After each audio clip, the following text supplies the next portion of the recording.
Hey guys, I am on. I'm hoping this works. Yeah, I'm at a hotel, and I think we're okay because I don't know. Does anyone hear me? I don't know if you can hear me, so maybe I'll log in a different one. Hold on. Not so sure anyone is on. Can you guys hear me? Let me know if you can hear me. Somebody, whoever's on, let me know if you can hear me, because this is not my normal computer. Yeah. You can hear me. Awesome. Okay. It's a little dark for me, but it is what it is. And I am going to start going through some questions people asked. I got on. I mean, you should be amazed. I should not have been here. I definitely was not going to be here. So let's talk about some questions that everyone has. So Judy had a couple, and then Brian had a couple. And hey, Robin. Okay, so hopefully everyone can hear me. If you can't, let me know. I'll switch to a different computer. But I think this works. Okay, so let me find. I'm going to go to Judy. Oh, you know what? I'll do it on my computer. So if you guys have any questions, hey, look at you guys. If you guys have any questions, I know Judy does. I have to do it. I can't believe I made it here. I just did 400 miles in about 5 hours. No, about 6 hours, but I got caught. By the way, did you know that there's like one road in all of West Virginia, and that happened to have an accident on it? So what happened was I didn't get it. So let's go over. Okay, so let's see. Okay, so Judy has a question, and then Brian. If you guys have questions, feel free to join in. I know it's the day after. We can work on that. I'm working on that, Robin. But I have such a long list of things. I'm trying to get to it. Happy to meet with you for a session. But okay, so I am trying to get through the SIE book, but I'm going to try to put a couple more 63 things on there. Like I think I'm going to try this weekend, or not this weekend, like Thursday. Because I'm in Virginia now, I'm driving back tomorrow.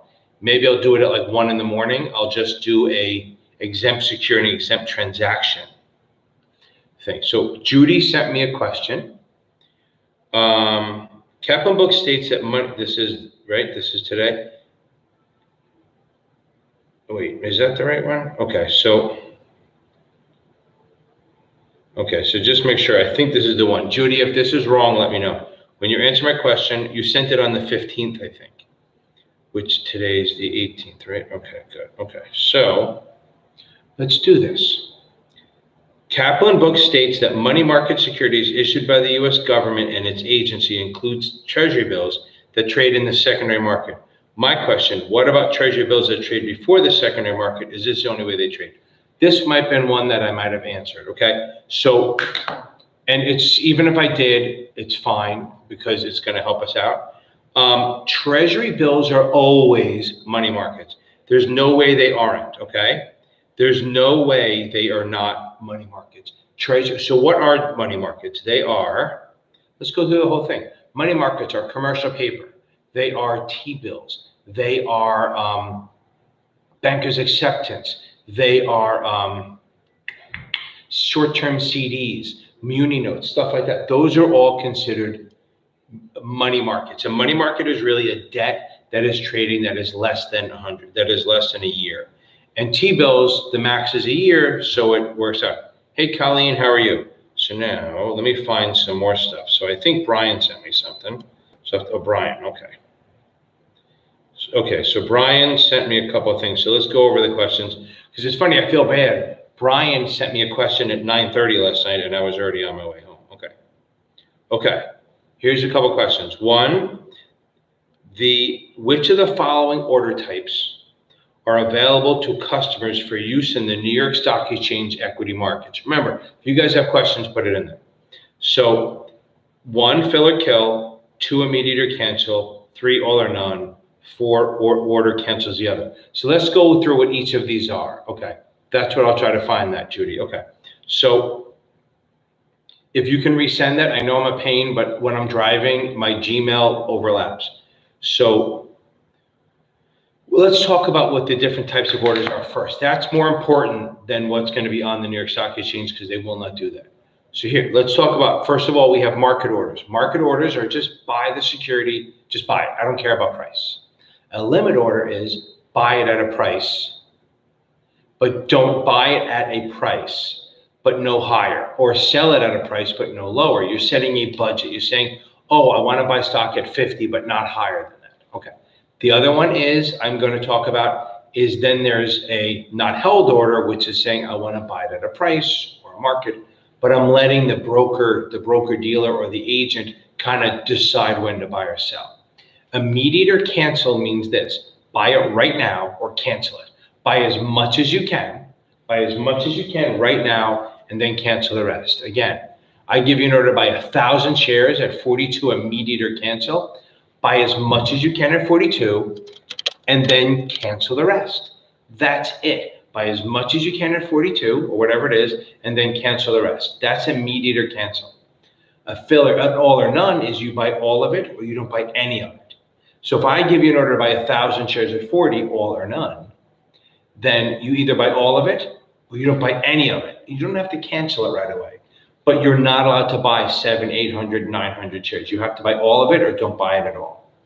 And a fill or kill is you buy all of it or none of it right away and you cancel. So if I give you an order to buy 1,000 shares, 1,000 shares at 40, fill or kill, that means buy all 1,000 at 40 right now or cancel it. If you buy 800, I'm not accepting it. Okay. Okay. So Brian, the good thing is the questions you're getting are bullshit questions. Okay. They're questions that you won't get. Okay.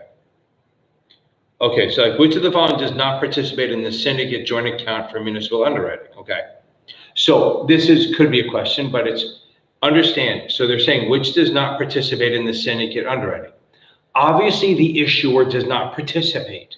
The issuer is not part of the syndicate. The issuer is the one issuing the bonds, and the underwriter is part of the underwriting. So the issuer is not part of anything. I hope that helps.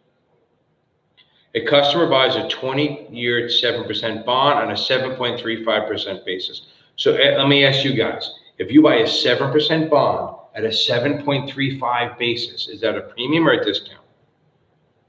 I need answers on that one.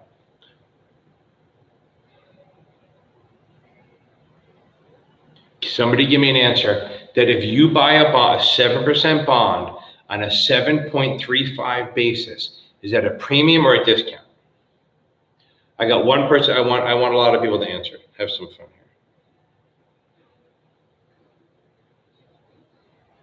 Got it. I see your other question. Okay, hold on. Okay, so if you buy a 7% bond and the coupon is higher, it's a discount. If you buy a 7% bond, whenever the first thing I tell you is the coupon, if that's higher, if the next yield is higher, then it has to be a discount because it goes like this, right? Coupon, current, yield to maturity, yield to call. So if you see a 7% bond yielding 7 point anything, it has to be a discount because it goes coupon, current, yield to maturity, yield to call. That's the way it works. Okay, boom. So right, exactly. Basis is yield to maturity, and if the yield to maturity is higher than the coupon, then that's what we go with. Okay, so now, what if I bought a 7% bond and a 6% yield? Then that would be a premium. Coupon, current, yield to maturity, yield to call. It goes high to low. I hope that helps a little bit. If I'm talking fast, just bring it back and watch it again. So again, a discount means that the coupon's the lowest, and if you see a yield higher than the coupon, it has to be a discount every time. If you see a yield or the coupon is higher than the yields, then it has to be a premium every single time. Every time. There's no time when it isn't the case. Okay, so according to his question, they said, how do we quote it? So if it's a discount bond, we use the yield to worst, which is the lower of yield to call or yield to maturity. So we're going to do yield to maturity. If it's a premium that is callable, we're going to use it yield to call and to the first call date. So if you see multiple call dates and it's a premium, you pick the first one. If it's a discount, you do yield to maturity. If it's a premium, you do yield to call. But The one caveat to that is if it's a non-callable bond, obviously you don't yield the call because there's no such thing. I hope that makes a little sense. Okay, and I'm trying not, perfect. I am trying not to yell so much. Okay, because I am in a hotel, it's a really nice hotel and I don't want to get kicked out. Okay. When the exam asks you to select an investment that provides for a certain dollar amount in the future, zeros are good. Now why? Okay. So here's what they're saying. They're trying to trick you. So this is what the question Judy said, is if in Kaplan, it goes, when the exam asks you to select an investment that provides for a certain dollar amount in the future, that's meaning they're not, what they're not saying is you want income during the life of it. You want your money to get back in the end. Yes, you're right. All bonds mature at par. So no matter what, you're always getting the 1,000 back. But if they say they want a specific number, in Kaplan, they're doing this. On the real exam, they shouldn't. They're specifically not saying, but they're not saying they want income. So we don't do income. So if it's no income, then we're not doing a regular bond. We're doing a zero coupon. I hope that helps. Okay. Sales literature. Okay. Is the sales literature considered a sales expense, or are they sales charges, or are they both? Okay. So sales literature, if it costs money to send anything out, then that will be under the expense ratio for your mutual fund, okay? A sales charge is what it costs to get into the fund. So sales charge is very much like a cover charge in a bar or a commission. That's what it's for. It is for, basically, sales charge is what it costs to enter the fund, okay? What it costs to enter the fund. That's what you pay. And what's the max sales charge? 8.5%. So the max sales charge is 8.5% on a sales charge. Sales charge is not part of expense ratio. Expense ratio is what it costs to run the fund, which is 12B1 fees, rent, salaries, management fees, all that stuff. Anything to do with selling, expense ratio has to do with selling and operating the fund. I shouldn't have said selling the fund. Expense ratio has to do with operating the fund. Basically, the sales charge, not the sales charge, the 12B1 fee, any kind of advertising, any kind of rent, salaries, commissions, all that stuff. And that's paid for, that comes out of your return on a mutual fund. That's why a lot of times, Mickey, you didn't have to pull that back. You're okay keeping a premium. It's all love here. I saw you retracted your answer. It's okay. I'd rather you see it on there and don't worry about it getting wrong or right. So if it's expense ratio is what it costs to run the fund. Sales charge is not part of that. It is totally separate. Sales charge is not part of that. That's just what it costs to get into the fund. And if it's class A, you pay on the way in. And in class B, you pay on the way out. And then every year you own it, they lower it. It's in my video. And class C is like a level load, like you pay one sales charge. Okay, so proceed. Been reading, like you said, had to use the videos. That's fine. I'm okay. It's not always about the reading. It's about not testing. If videos work for you, do videos. It's fine. If book works for you, that works too. Okay, but you do need to start doing some practice exams. And by the way, somebody said Test Geek is pretty good with the options. I don't know. I have no idea if they do or not. I'm hearing okay things. If it's SIE, don't sweat it. Just get the basic options. Okay. So I don't see any questions, but I'm going to go over a couple of things. So if I were to, oh, perfect. Okay. And how'd you do on those? So Prashid said he took, I think you can read this, but I'm just doing it for whatever. He took the practice questions after each, he was reading and the videos, but he needed some more clarity. So he's looking for more suggestions. And I'm saying doing the videos and the reading is the best way. It is absolutely the strongest way to do this. It really is. There's no better way to add knowledge. If it's the SIE, don't sweat the options too much. If it's a top off, yeah, you got to know the options. You got to know them. And you got to know that if I'm bullish, I buy a what? I'm asking. If I'm bullish, what do I do? What kind of options do I do if I'm bullish? Okay, while you're all answering, okay. Yes, I can talk about duration in a second. So Is it Prashil or Prashil? I think it's Prashil. I can't read. So the options, look, the options on the real exam are much more straightforward. If you're passing, even barely passing the options in Kaplan or STC, then you should be fine in the exam. But make sure you understand the concept. Like if I buy a call, I'm bullish. If I sell a put, I'm bullish. If I buy a put, I'm bearish. If I sell a call, I'm bearish. If I'm long stock, I buy a put to protect or sell a call for income. If I'm short stock, I buy a call for protection or sell a put for income. Those are rules you need to know. The spreads and straddles, we're going to go. Hey, Mr. Diaz, good stuff. Okay. Colleen, duration is just volatility. It's basically how much interest rate risk a bond has. So duration, okay, good stuff. Okay, so duration is how volatile or how sensitive to interest rate risk it is. It works out that what kind of bonds have the most duration? Long term. Long term bonds have the most duration. So if you have two, if you probably heard me say, long and low, baby, long and low. So if you have a long-term bond, the long-term bonds move the most with interest rates, up or down. But then the next is if you have two long-term bonds, how do you adjust it? How do you then look at that? So then you look at the coupon. Whichever one has the lowest coupon, then you choose that. Now let's say neither one of them have a lower coupon, then you look for the lower price. So that's why I say it's long and low. So long-term bonds and low coupon. Long and low, baby. So it's long and low. If the coupon doesn't do it for you, then you go with the lowest price. Okay.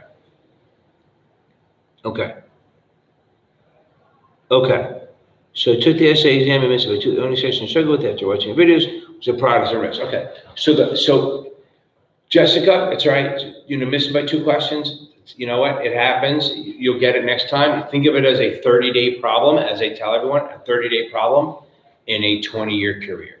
It's not a big deal. So I think that what you need to do, okay. Oh, I'm glad. How about that helps?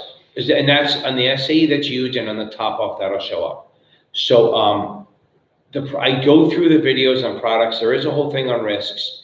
If you use STC, I think chapter 21 is almost all risks. And I think one of my older ones, I think I have a thing called All About Risk. Okay, I think that should have it. If not, I could probably next Tuesday, if we do it, just do the whole, well, you know what, I could probably do it now. Okay, awesome. Luz, that's awesome. It's great to, now are you done or do you have one more? Do you have the 63 to take? If you do, make sure you read, and if they give you the choice of books, go with STC. And again, I don't get paid for them. I'm trying to, but I don't. I would focus on 63, but if they don't give it to you, not make Kaplan Pass Perfect, we'll all be fine. I just think STC is a little stronger. And not everyone agrees with me, but it's just from experience. Okay. So Jessica, seriously, don't sweat this stuff. Look for I think I have an All About Risk video. If not, I'll try to do it either today or next Tuesday. But Jessica, what I'm going to give you advice when you fail, as I tell everyone, spend the first week just reading the book straight through. Just read it straight through. Again, yes, high five. Here we go. That's awesome, Luz. Just get the 63 done. You could probably study for 2 weeks and be done. If you do it right by reading the book. Back to you, Jessica. See, ADD. Read the book for the first week. Just read the book. That's all you got to do. Okay? Just get through the book. Just read it and don't take a lot of notes. Just read it straight through like it's a horrible, boring novel. That's the best thing you can do. Okay. So let me ask you something. So if I wanted to do break even, and I'm giving this stuff away. So if I wanted to do, while I'm waiting for questions, if I wanted to do break even, I know that if it's a call, it's always strike plus premium. And if it's a put, I know it's strike minus premium, always. It's always that when they're by themselves. But what if you have stock and an option? What if you buy stock and you have an option? Okay. Okay, I'll come back to that for sure. By the way, not a lot of formulas. I mean, you got to know, I'm going to stop on the option thing for a second. Formulas, you have to know the convertible. You have to know earnings per share. You don't actually have to, you might have to do it. So convertibles, you have to know. you have to know, okay. Mr. Diaz, that's awesome. Feel free to ask questions. So if you have to formulate, I'm not going to look at the screen so I don't get distracted. So I have convertibles, I have earnings per share, PE ratio. You have to know how to get tax equivalent yield. Now remember, this is for the top off. For the SIE, don't worry about anything but current yield. The only formula you need for the SIE is probably current yield. For everything else, you need to know convertibles, tax equivalent yield, earnings per share, PE ratio, current yield again. You probably have to figure out the sales charge percentage. You have to know the margin math, which is not hard. You just got to do it. You have to know the option stuff. If you know those, that's going to be awesome. Okay. Now, back to this. So if I'm long stock, how do I protect it? I buy a put. Oh, so I'm long stock. Okay. Yeah. Oh, stock splits. Very good point. So stock splits and reverse splits, which I did on one of my videos. And I think I did on my last live. You can do that. You can go take a look at that before I delete them. I'm starting to delete the ones that are over a month because it gets confusing. And I want new people asking questions. So this way I'm not going, hey, check out my video. I just keep doing the same stuff. So stock splits, reverse splits, absolutely current yield. Not a lot of math, but let's do this. So always remember, whenever you have break even on an option, stock and an option, break even on stock and option is always stock plus or minus premium, not strike plus or minus premium, stock. So if you have stock, so you buy stock at 50 and then you buy a 45 put at 2. It's the 50 plus the 2, so it's 52. Wait, how did I know to add it? Because it's 2 buys. If you see 2 buys or 2 sells, you add. If you see a buy and a sell, you subtract. So if I buy stock and buy a put, I'm adding the premium to the stock price. Boom, that's a question. If I buy stock and sell a call, I'm buying and selling, so I'm subtracting. So if I buy stock and sell a call, I'm buying stock, selling a call, to subtract, so I'm going to do the stock price minus the premium. Same thing with the other one. So if I'm short stock and I buy a call, and I'm buying and selling, so then it's selling and buying, so I'm subtracting this premium from the stock price. Always remember, it's a stock price, not the strike. Last one, if I'm short stock and short a put, I'm selling both. Short stock, short a put, I'm selling both. Since it's 2 sells, I add. So remember, whenever I have stock and an option, just giving this shit away, stock and an option, it's stock plus or minus premium. If it's 2 buys or 2 sells, you add. If it's a buy and a sell, you subtract. That's how you get break even on that. And remember, break even is almost everything on options. So if you can figure out the break even, then you can at least figure out the gain or loss, because it's usually the distance between premium and where it's trading at. That's going to be your number. The only time it won't be that number is if the strike price is in the middle. So let's say you buy 100 shares at 50 and you buy a 45 put at 2. So my break even is 52, strike price is 45. And I'm bullish because I own stock. So anything above that, above 52 is a gain, and you just subtract the market price from the break even. But if the stock goes down, anything down between 52 and 45, you do 52 minus the market price. But once the stock gets below 45, you stop counting. So at 52, if the stock goes to 50, you lose 2. If it goes to 48, you lose 4.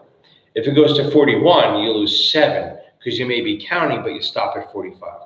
That's as much as I'm giving in the options. If you want more, meet me in my office in Midtown. Okay. So the problems. Okay. So I can do real quick. I can run. So let's talk about the different risks. I'll start, and then you have a video on it. So stocks have market risk. Okay. Market risk is a risk that the whole market drops and your stock goes down. That's called systemic risk. Also, you can't diversify that away. You can buy options to protect. By the way, if you absolutely like what I'm doing, hit that little hand button and give me a like, please. And hit subscribe if you're not already, because I'm over 1,000, so let's see what happens. Maybe you'll see ads one day on this, and I'll do even more videos. So I have, where was I? Okay, so if I'm long stock, I have market risk, which is a risk that the whole market will drop. If I have not, that's called systemic risk. Non-systemic risk is the fact that I bought one stock. So look, so I bought Tesla, Square, Apple like 3 weeks ago. Now that's all good. Tesla rocketed up. It's awesome. I made money. But Apple just announced yesterday that that the coronavirus was going to hurt them. So boom, that's non-systemic risk because only Apple went down. So my Apple stock, I'm still up a little bit, but it definitely went down from where it was. It was down a lot. That's non-systemic. And the only way to get rid of that is to diversify by buying Apple and Facebook and GE and Gillette and Delta and all these different companies. So systemic, you can't diversify away. Non-systemic, you can diversify by buying other stocks or straight up investing in a mutual fund or an ETF or something like that. Okay. Now bonds. Bonds are fixed income. So boom, they're getting the same amount of money every 6 months, every year. So the problem with that is as you're getting the same amount of money, prices in the economy are going up. So that money is worth less and less. So that's called purchasing power or inflation risk. That's a big one. The longer the term the bond, the more inflation risk it has. We also have interest rate risk, the risk that rates will go up.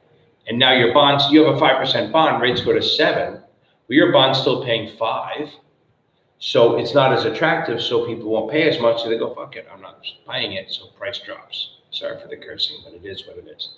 Now, so if the stock goes up, if the interest rates go up, see, it's my ADD. If the interest rates go up, your bond's less attractive, the price goes down, that's called interest rate risk. Sort of market risk, but interest rate risk. If rates go down, that's awesome. Price goes up because if you have a 5% bond and new rates are 3%, yours looks awesome because it's still paying 5. So the price goes up. But the problem is you're getting $5, $50 every year. What are you going to do with that money? You're going to reinvest it. The problem is you're going to reinvest it at the lower rates. So that's called reinvestment risk. Only bonds that pay you during the life of it have reinvestment risk. Okay? Only bonds that pay you ongoing have reinvestment risk.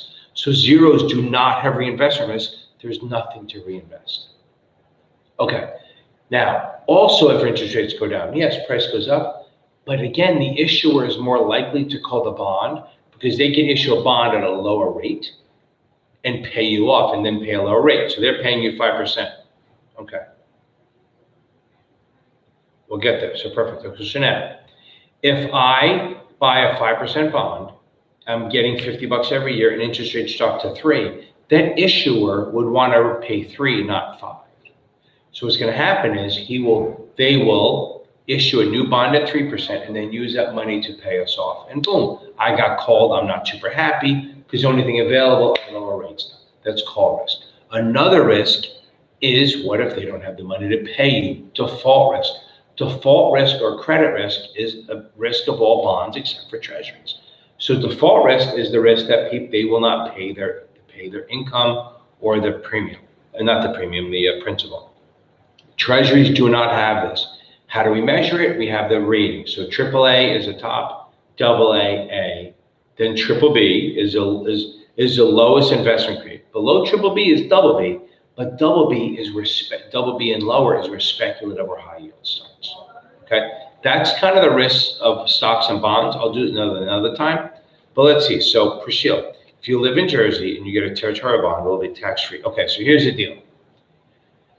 I'm going to go with it. So if you buy a treasury, it pays no state, but it does and the interest. Remember, capital gains is always taxable. I want you to say that out loud. Capital gains is always taxable. Always, always, always on every level. So if you have a treasury bond, you don't pay state, but you pay federal. I think they tax themselves. If you buy a muni bond, it doesn't pay federal, but it does pay state. Now, it may not pay state if it's in your own state. So if you're in New Jersey and you buy a New York bond, you're going to pay state Jersey taxes. If you're in New Jersey and you buy a New Jersey bond, you're not paying taxes. Hope we're okay with that. So treasuries pay federal, not state. Munis pay state, not federal, and maybe not even state. But what she's asking, I don't even know, I can't tell because I'm blind. Okay, and I can't see the picture because I'm absolutely blind. So Rashil is asking, if you buy a bond from a territory, so if I buy a bond from like Puerto Rico, Guam, American Samoa, or the U.S. Virgin Islands. That is a territory. So thank you very much. I apologize. I'm such an idiot. Okay, so now, because I am totally blind. These things, my wife told me when I turned 40, my eyes would go, and that was 10 years ago, and they are gone. Okay, so I'm staring at this screen, and I can see, but I used to have 20/20 vision. So if you buy a American Samoa, U.S. Virgin Islands, Puerto Rico, or Guam bond, you will not pay any taxes at all. You will not pay federal, state, or local taxes no matter where you live. They are the only things that are 100% fully tax-free.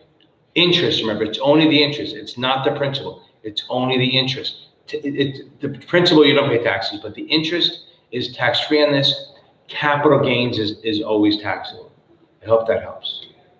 Okay? Any other questions? If not, I'm finishing up. Now, by the way, tell me what you think of this. Watch my SIE one. I'm actually working my way through the book, like chapter by chapter. Like I'm going to do a couple pages. I already did 2. I call it the SIE exam, the book explained. Hopefully you'll all be passed by the time I'm finished, because that means you're doing well. But my goal is to get through that. And every week or so, I have one that I'm working on the video. I'm putting stupid music on it and all that. I'm trying to actually do it so you can read the book and listen to me explain it as you do it. I'm thinking that'll help. This way it gives me more content to post up. And yes, Robin, I promise I will do more 63 stuff, okay? But Robin, I'm gonna say right now, read the book if you're still on, I hope you are. Robin, and anyone doing the 63, remember, I did 3 or 4 videos on the 63. I actually took an exam. You can watch me do that. But let's talk about, oh, Dylan, you're a rock star. You're a rock star. You just nailed all the exams. You're done. That's awesome. I'm so happy for you. Boom. So if you do this 63, we have the stuff I did, but let me do one thing. There's a difference between exempt securities and exempt transactions. Exempt securities, and I'm so happy for you, Dylan, I really am. Exempt securities never have to register on the state level. They never have to do it. So exempt securities are like government, munis, banks, utilities, insurance companies, commercial paper under 270 days, stuff like that. Those do not have to register on the state level ever. Even foreign governments don't register on the state level. Those are exempt securities. They're straight out exempt. Exempt transactions are securities that would normally have to register. Like if I went public in a state and I wanted to sell my shares in another state, I actually can't unless I'm registered. So what I do is I can do an exempt transaction. Like if I sell it if it's an unsolicited transaction, the security can be sold. But here's the thing. If you're an agent, you gotta be freaking registered, okay? Remember that if you're an agent, you gotta be freaking registered. Even if you're selling an exempt security or an exempt transaction, you have to fucking be registered. Okay, I can curse near the end. YouTube won't nail me for this. It reads it, but they only nail me if I curse in the beginning. If you're an agent, you have to be registered. Even if you're selling an exempt security or an exempt transaction, you absolutely have to be. There's no way around that. So exempt transactions are securities that normally have to be registered. So if a customer calls you, it's unsolicited. You have to be registered, the security doesn't. If you're selling to institutions, you have to be registered, the security doesn't. If you're doing a private placement, you have to be registered, the security doesn't. So that's the difference. So an exempt transaction is a security that would normally have to be registered, but the way you're doing it, you don't have to, okay? If it's an exempt security, it never has to register no matter what, but you do by selling it. Dylan, I'm so happy. Again, I'm really happy for you. I think that's all my questions for the night. That's good. I just drove 9 hours. The thing is, I know I did the 400 miles, but the first 100 miles, I was stuck in Virginia on a 2-lane road in a mountain, no Wi-Fi, no nothing. And it looked like I wasn't going to get here until 10 p.m. It opened up, and then I decided that in Virginia, 70 miles an hour is the speed limit. That means Ken can do 90. So it is. Okay, guys, I'm so happy to work with you. I keep watching for my new stuff. Thank you for the likes. I'm going to put out more stuff, hopefully with the SIE book going page by page. And hope to have that. I'm putting them out as I do them. listen, if you like what I'm doing, those things, please share, please tell people. And you all have a good night. And Dylan, congratulations again. Now the hard part starts, earning your living. But I'm so happy for you. And please tell people. You all have a good night.